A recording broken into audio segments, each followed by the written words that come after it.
Oi gente, feliz 2015, tô retomando os meus vídeos, acumulei um monte de e-mails para a gente poder desenvolver vídeos mais constantes e quero desejar assim tudo de bom, tá? Assista meus vídeos, divulgue para os seus amigos, né? Então, o título de hoje é: quanto você paga para fazer sua inscrição numa emissora de televisão? Você sabe quanto você paga? Para Globo ou para Record? Ou para SBT, enfim.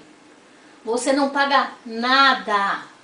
Não se cobra por esse trabalho. As emissoras precisam de pessoas capacitadas, pessoas preparadas para ir renovando o seu casting. Acontece que muita gente ainda cai na mão de pessoas que aproveitam do teu sonho. Eu sempre falo, presta atenção quando você vai se filiar a alguém, a um empresário, a um gerenciador da sua carreira.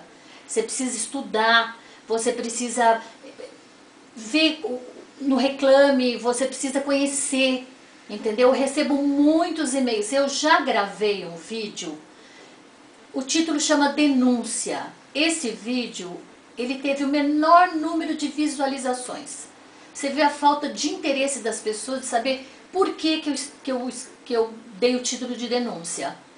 Porque na ocasião eu recebi vários e-mails de pessoas que pagavam para ir fazer esse cadastro na Globo e continuam, porque eu recebo toda semana um e-mail ou outro dizendo: olha, eu assisti o seu vídeo, mas eu paguei R$4.000 para fazer essa inscrição.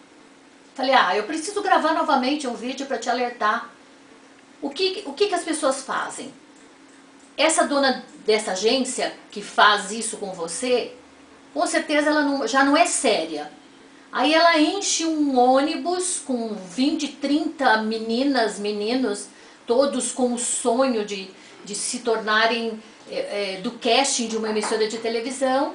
Cada uma paga de 3 a 5 mil reais. Vão para o Rio de Janeiro, descem não. Tem sempre uma pessoa que com certeza é cúmplice dessa trapaceira, aí com uma ficha, que com certeza tem o logo, né, da televisão, preenche, coloca uma ficha e está cadastrada. Você acha que é assim? Não é assim, você tem que seguir as orientações. Tem um dia, você pega um texto, você faz o seu currículo. Para isso você tem que estar preparada, você tem que estudar. Eu falo sempre, gente, tem que estudar, porque você tem sempre que ser melhor que o outro. Em tudo na vida você tem que estar preparado, tá? Então, esse vídeo é só para te orientar, já que o vídeo que eu falo como você deve se cadastrar foi o que teve maior número de visualizações. Então, se teve o maior número de visualizações, eu preciso te dizer que não paga, tá? Continue me assistindo, divulgue para os teus amigos, que a gente precisa de muito mais pessoas que conheçam como as coisas são feitas verdadeiramente, tá? E um beijo e economize água, tá? Tchau!